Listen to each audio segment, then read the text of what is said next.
what if I'm wrong?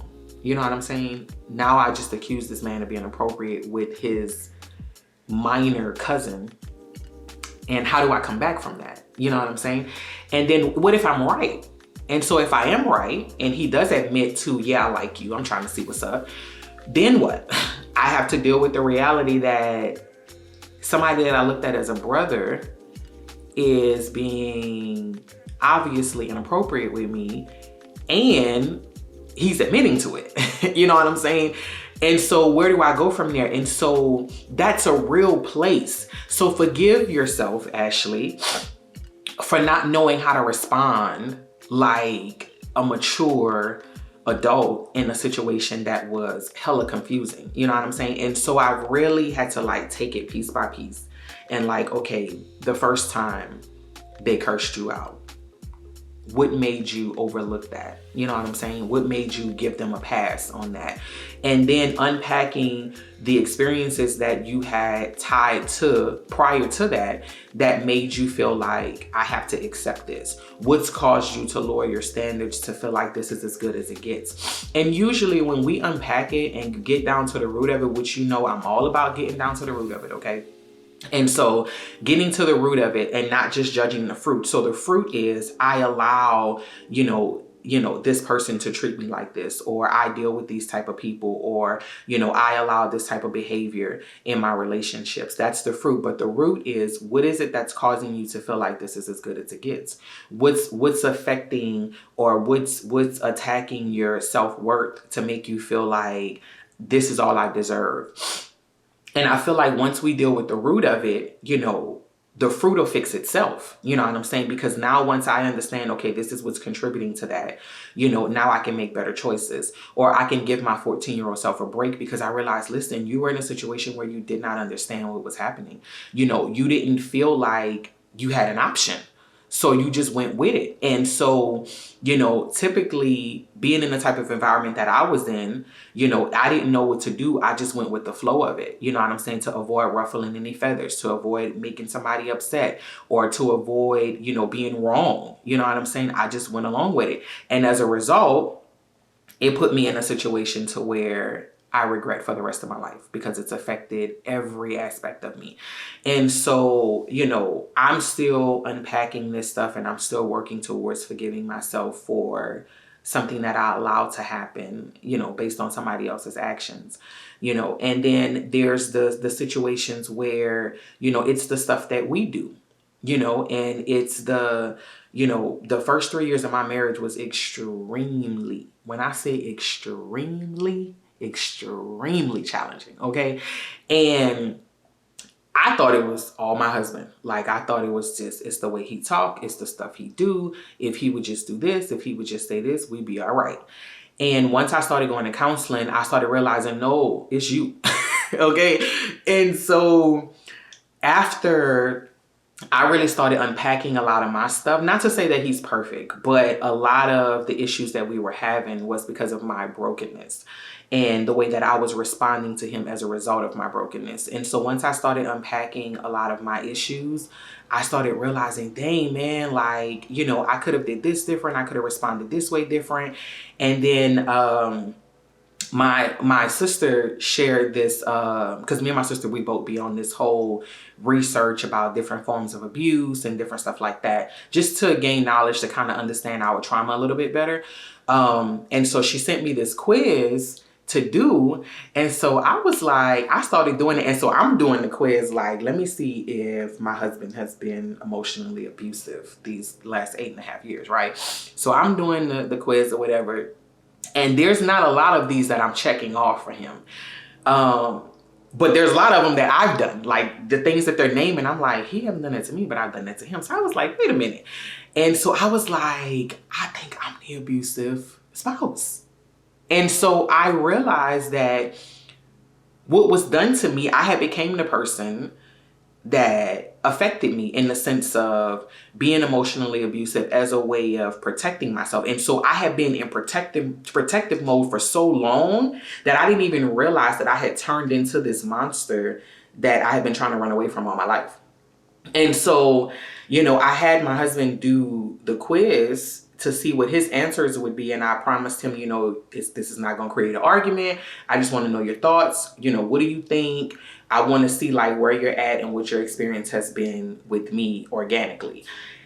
And after, you know, he gave it to me, I was like, dang, man, like I felt so bad realizing that this is what he's had to deal with as a result of the pain that I've experienced and didn't even realize I was in pain, but the pain that I experienced and didn't know how to process through.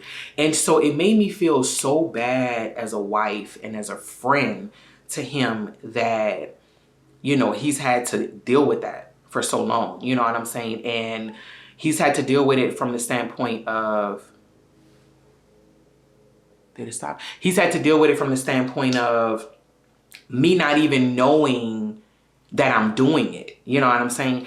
And so I felt like, man, you know, I just really felt really bad that that was his experience. And so I wanted to,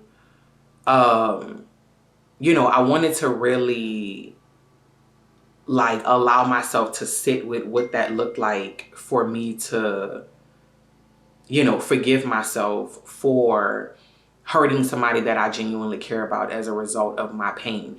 And so I think when it comes down to us, you know, forgiving ourselves for the mistakes that we've made, I think it's helpful for us to just be like, you know what, I messed up. This is why I messed up. You know, really allowing yourself to face it and to unpack all the details of how you've messed up and what other people experience have been, you know, with you as a result of your trauma. You know, when I do these classes with women, one of the things that I push is that you need to unpack and you need to figure out how your trauma is affecting you present day. You know, it's not enough for us to just continue to unpack all the things that we've experienced, but you have to figure out how what you've experienced is affecting you present day for you to know how you're possibly ruining the current relationships that you have. You know what I'm saying? And so it was like a hard look at myself for me to see like this has been his experience with me as a result of the things that I've dealt with. You know, he hasn't been allowed to make any mistakes in our marriage because I've dealt with so much disappointment from the people that I care about. You know what I'm saying? That I respond so harshly, you know, to his mistakes. And what does that look like for somebody that's not allowed to ever make any mistakes? You know? And so I'm realizing more and more as I'm continuing this journey is that forgiving yourself is a major part of the healing process, because the things that we tell ourselves in our mind is so crucial to you being able to, you know, reconcile with this stuff and make peace with it. Because if I continue to tell myself, oh, you're not a victim, you brought this on yourself, you don't get to be sad, you don't get to be unhappy, you know what that causes me to do? That causes me to stuff that stuff down and pretend like it doesn't bother me. Which is why this happened to me 21 years ago and I'm just now unpacking it within the last 4 years. Because I kept telling myself, well, you don't get to be mad. You know what I'm saying? You don't get to be sad. You don't get to be, you know, hurt or anything like that. You're not a victim. And so allowing myself to be the victim, allowing myself to process those emotions that's tied to me being a victim of that, dealing with the reality that this is what happened. Deal with it, work through it, you know, gives me the strength to continue to move on. It gives me the knowledge and the awareness that I need to prepare my children so that they understand the red flags. They understand how to process this stuff. So it's not enough for me to just tell my daughter, hey, don't sit on anybody's lap. But to let her know, okay, here's what you do if somebody makes you sit on their lap. Here's what needs to happen afterwards. And even if, God forbid, she ever ends up in a situation to where she's violated sexually, you know, or she's in any type of abusive situation, she can recognize the red flags. She know how to get out of it. And even if she don't get out of it, she knows like what to do afterwards, you know what I'm saying? If she deals with it for longer than what she needs to, she knows how to come to me and talk to me about it. And at the in the worst, if she ever experiences anything, that she does have a safe place to come and talk about it, and she don't have to carry it for 21 years. And so, I'm realizing that, forgiving myself for the mistakes that I've made, forgiving myself for the things that I've allowed people to do to me, forgiving myself for, lowering my standards, and as a result, doing a lot of things that I regret, like a whole lot of things that I regret, forgiving myself for those things one by one. You know what I'm saying? Unpacking it. This is what I'm angry about. This is what I'm sad about. This is what makes me feel small in a room because I made this mistake. Or, I said this to this person as a result of it. Or, I betrayed this person because I was fearful, of it. Or I treated this person badly because I was afraid to love them. And so my way of protecting myself was to push them away or to be cruel to them so that I feel like I'm the more powerful one emotionally. Forgiving myself for that, and having that hard conversation with myself to understand, like, you were wrong, and as a result of your trauma, this is who you've turned into. You know what I'm saying? But now that you're aware that as a result of your trauma, this is who you've turned into, you get to decide who you want to be moving forward. Now that you're aware of what you're capable of, you set some guardrails. Okay, if I can create better ways to set boundaries emotionally, I don't have to be as, rah-rah to protect myself. You know what I'm saying? I can set healthy boundaries and I can stick to those boundaries. And then that way I don't have to spaz out to get you to understand that that's not okay with me. And so, this is one of the hardest parts for me, one of them. There's several, but this is one of the hardest parts for me because it's causing me to have to go back and unpack a lot of decisions that I've made, a lot of things that I've did, a lot of things that I've done, a lot of things that I've allowed to happen, a lot of areas where I've settled, that now I'm just like, girl, what was you thinking? Like, and let me tell you something, it's so hard to go back with this mind, you know what I'm saying, and be like, how could you possibly have thought that that was okay?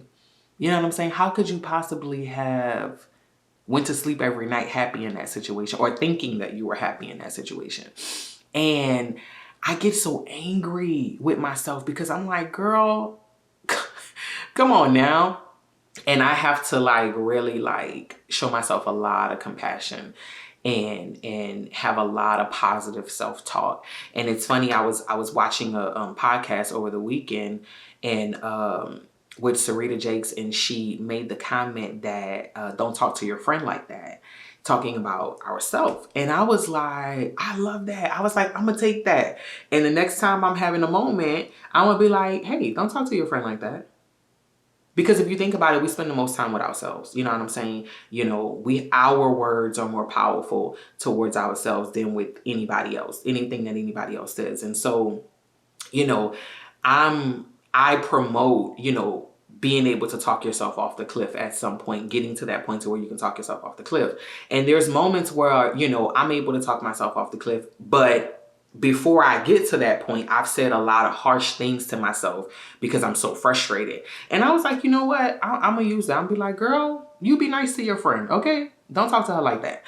And even if I got to do it in the mirror, you know what I'm saying? Be like, don't talk to her like that, okay? The same way I'm just as protective over my friends and my children, you know what I'm saying? And my husband, I tell you, don't talk to my husband like that. Like, get your tone together while you explaining whatever you need to explain.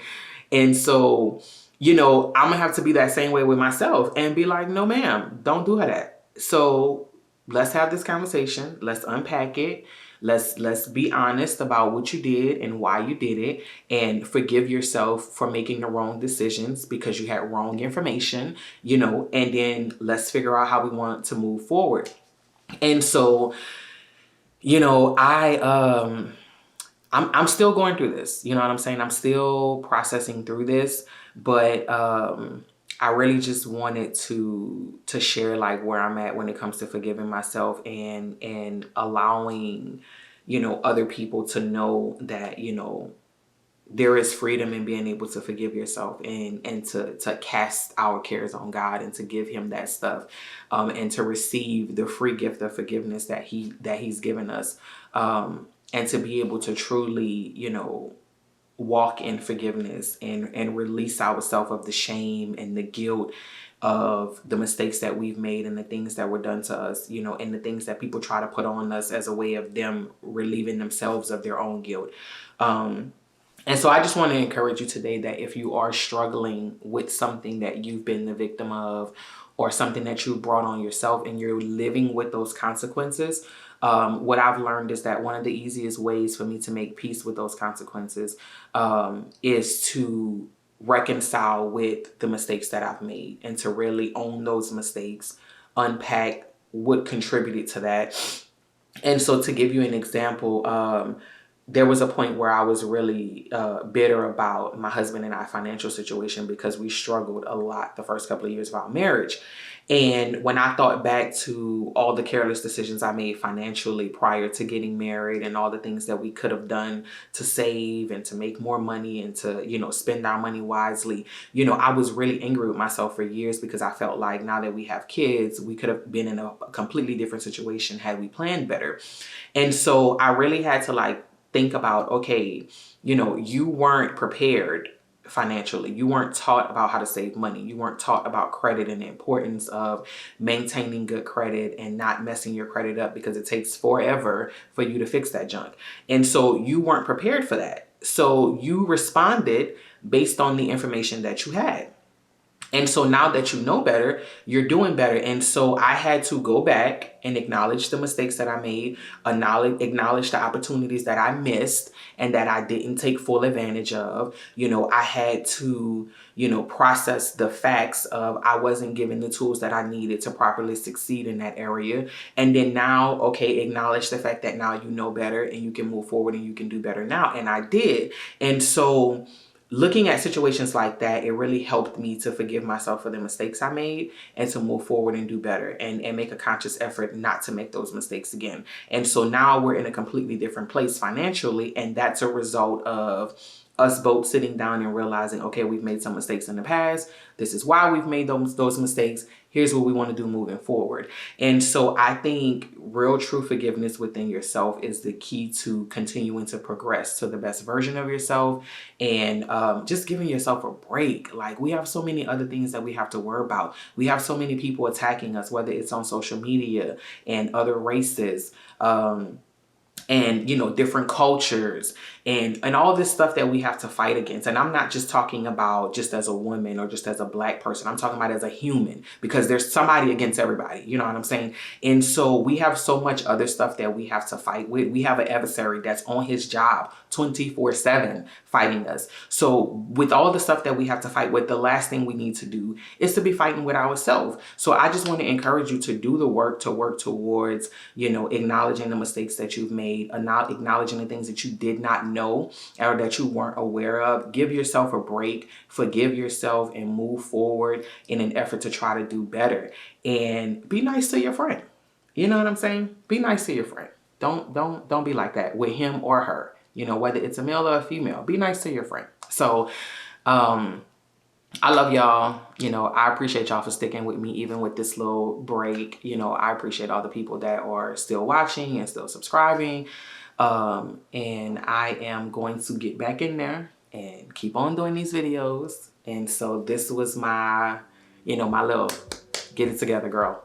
And so I think that, there's wisdom in taking a break as long as you don't quit. And so this was my take a break, but don't quit, okay? We're not quitting. If you need to take a break, cool. So take a break, but do not quit.